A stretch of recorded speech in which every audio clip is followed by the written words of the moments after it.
Hello all. Today we are going to discuss topics in Specific Relief Act 1963. Okay. Previously we have discussed Section 5 and Section 6, where we have discussed in this we have discussed recovery of possession of immovable property. Now Section 7 and Section 8 speaks about recovery of possession of movable property.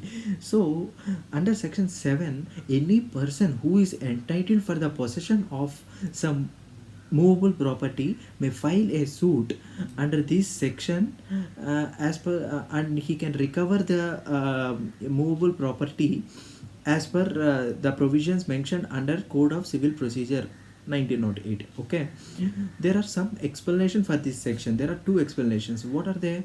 They are a trustee who acts as a trustee also can file a suit in the name of his trust for the recovery of possession of movable property. So the trustee is also has a right to file a suit.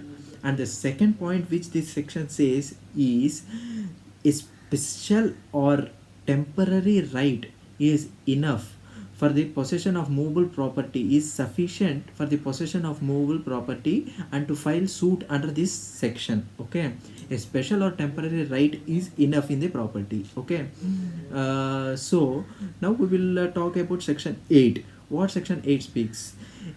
Liability of a person in possession, liability of a person in possession not as a owner. Okay, not as a owner who is having the possession of the movable property is compelled specifically to transfer the property, I mean to deliver the property to the person in immediate possession. Okay, in the following cases, what are the cases? There are four cases where he is compelled to transfer, where the property in possession as an agent or a trustee, he is compelled to transfer to the person in immediate possession, where the compensation in money would not afford the plaintiff for specific relief, where the compensation, the mere compensation would not be afforded will not be afforded to the plaintiff for specific relief.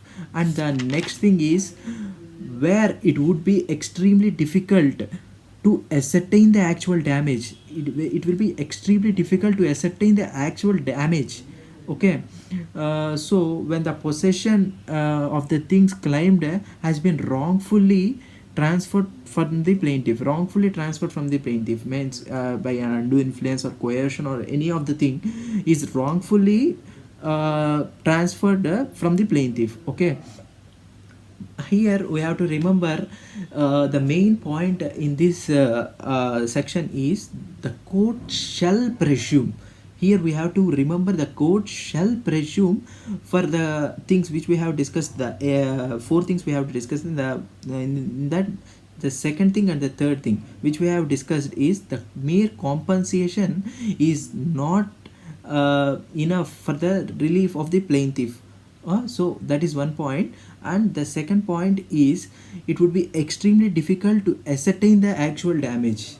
Okay, these 2 points the court shall presume until and unless the contrary is proved. Okay, this we have to keep in mind while studying this section. So this is all about Section 7 and Section 8. So later on we will go into topic of specific performance. So in basically in Specific Relief Act there are many suits. The important suits are suit for specific performance, suit for recovery of possession, suit for declaration, suit for injunction. These are the main topics. So suit for recovery of possession, this deals with Section 5 to Section 8, which we have covered till now.